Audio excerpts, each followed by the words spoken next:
Hi again, this is James from World War II Jeep and Rifle, and today I'm bringing you a radio restoration for a really unique portable tube radio from World War II.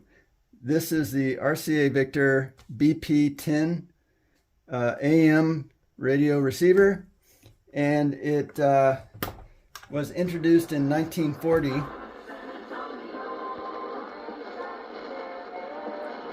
The interesting part of the story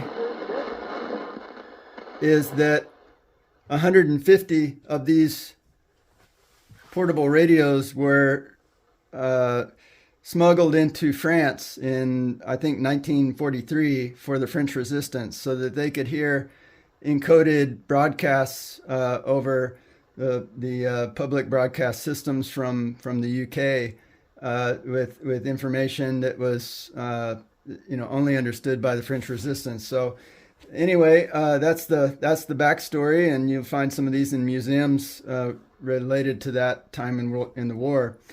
Let me kind of give you some of maybe the guts. This is a radio that I've been unsuccessful to restore, but if you take the back cover off, this is what it looks like inside.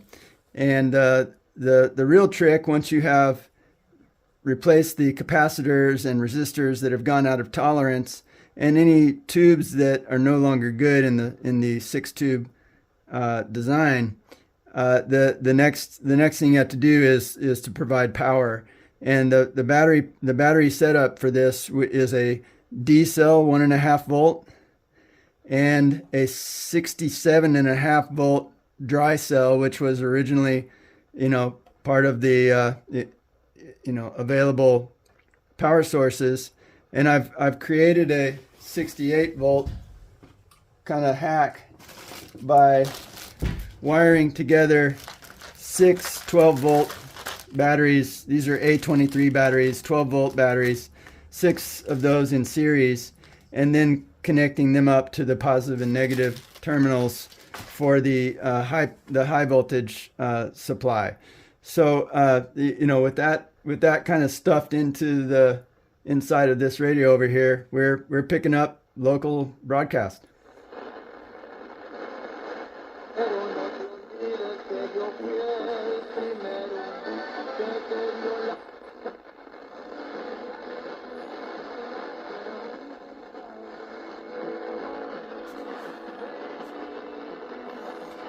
To turn the radio off, you close the lid, and it's got an electrical switch with contacts that connect the power on the inside.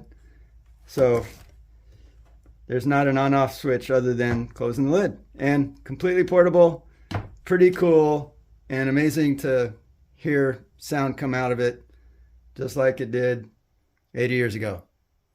See you guys next time.